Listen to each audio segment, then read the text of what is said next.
Video we won't soon forget, and it's exactly what you don't want to see happen during a police pursuit. A head-on crash injuring an innocent person.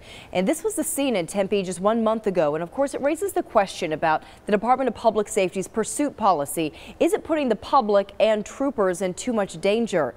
Here's ABC 15 investigator Dave Biscabing.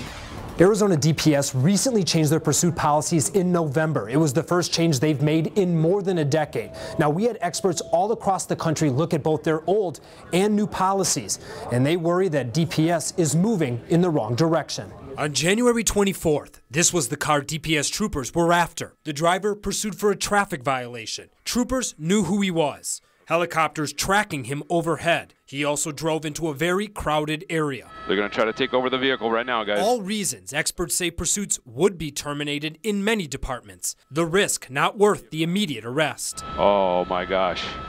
In the old DPS policy, chasing someone into a densely populated area for a traffic infraction was a hard no, an immediate termination. In the new policy, there are no hard no's. There's now a long list of factors to consider. That's dangerous and puts too much decision-making on troopers' shoulders, says retired Florida Police Captain Thomas Gleason, who studies pursuits and trains officers. Does that put the public at more risk, in your opinion? 100%. DPS isn't alone in having policies with broad discretion.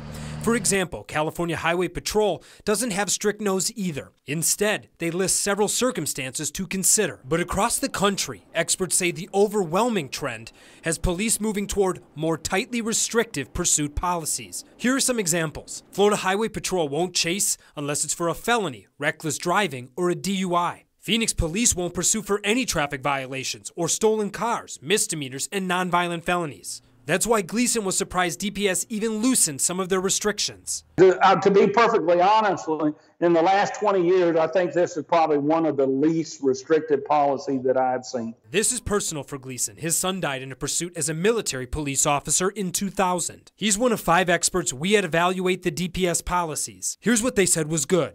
The new DPS policy better outlines responsibility for supervisors and communication. Here's what they say wasn't good. The broad discretion given to troopers. Also, it allows them more defense when things go wrong.